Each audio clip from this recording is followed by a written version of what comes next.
Hi. The trail of legendary photographer Robert Capa begins in Budapest, Hungary, which I visited with my partner Naomi last month. As a devoted fan of Capa's work, I was eager to explore the city where he was born in 1913 with the name of Andra Erno Friedman. In 1936, he changed his name to Robert Capa to create a new Americanized persona. But where does that trail end? I'll get to that in a minute. I followed Capa for decades. Something about his career got under my skin. Now, I admire other photographers like Matthew Brady, Ansel Adams, and Gordon Parks, but Capa captured my imagination in a unique way. His vision, his humanity, and just his sheer life force inspire me, and as friends and family know, I express that because in a way that Capa would like. I almost never leave the house without a digital camera. When I find out about a Capa event or publication, I'm there. I'm getting that. You could say I'm a member of the fraternity I call Kappa Kappa Kappa. I've even paid Capa the highest possible compliment. If I could swap my satisfying but desk-bound career in corporate communications with anybody else's career, every option on the table, I would trade places with Capa. Why? He did it all. Adventure, escapes from danger, gorgeous women. He dated Ingrid Bergman. Co-founder of the Magnum Photos Agency, shooting celebrities like Pablo Picasso, book projects with writers Irwin Shaw in Israel and John Steinbeck in the USSR. The grass never grew under his restless Jewish-Hungarian feet, and he created a portfolio from the Spanish Civil War, D-Day, Israel's War of Independence, and other historic hotspots. He wrestled with his demons, no doubt about that, drinking, gambling, debts, womanizing, depression. Still, his fearless creative drive inspires me. I'm still trying to live by Capa's photographic axiom. If your picture's not good enough, you're not close enough. I followed his trail for decades. I saved the exhibit guide for our 1998 Capa exhibition at Manhattan's International Center of Photography, which was founded by his brother, Cornel Capa. And where did I put the guide?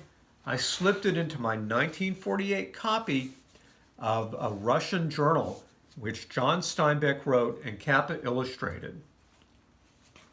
See, there's the guide.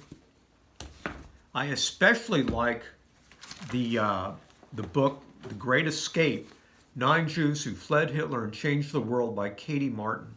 It puts Capa in the context of Budapest Jews who left and eventually settled in the United States. Here, they had a world historic impact on science, art, and public policy. If you've seen the movie Oppenheimer, you're seeing the work of several Budapest Jews who became physicists. My encounters with Capa intensified in the last month. In Budapest, I found a fascinating exhibit at the Museum of Fine Arts called, forgive the pronunciation, Kertész, Capa, and the Hungarian-American Photographic Legacy. It pulls together Hungarian photographers who moved to the United States. The exhibit guide was my big purchase on the vacation. Budapest's Capa Contemporary Photography Center also beckoned, but it was closed on Monday when Naomi and I visited, to my disappointment. As a consolation prize, we enjoyed a lingering Budapest iced coffee break in a ground floor gallery, which was open. After returning home, last Sunday we visited the Capa Space, an art gallery founded in 2022 in Yorktown Heights, New York. It's in a building leased from the Amawak Friends Meeting House. The Space's website says it was created to foster and advance the belief that the community can use photography to advance concepts of peace, equality, and justice. It's had an early exhibit with none other than the works of Robert Capa here in the exhibition guide that looks like Life magazine, and that's that charming devil Robert Capa right on the cover. He photographed well. The location makes perfect sense since the Friends Cemetery is the final resting place for Robert and Cornel Capa, along with their mother and Cornel's wife. Robert's gravestone has the Hebrew word shalom, peace, on it, with a camera placed at its base. How did Capa, that global rover, come to be buried here in Westchester County? That's a long way from Budapest. Well, Capa Space co-founder Tim Hartung related the story the day we visited there. Capa was killed at the age 40 in 1954 after stepping on a landmine in Vietnam, where he was accompanying French forces. In honor of his war photography, he could have been buried at Arlington National Cemetery. However, John Morris, a Quaker and the president of the Magnum Agency at the time, suggested the Amawalk Meeting House Cemetery. The family agreed, liking the Quakers' emphasis on peaceful activity, and the coffin was flown in from Hanoi, and so Robert Capa was buried in the Quaker graveyard.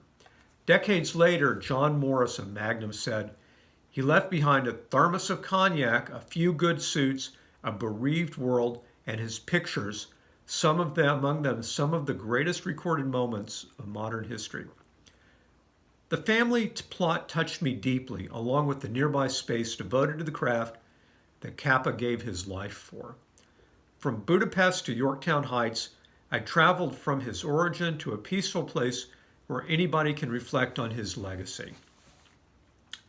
A graveside photo shows me holding a camera, which is my way of honoring Capa and thanking him for what he achieved and what he means to me. Thank you.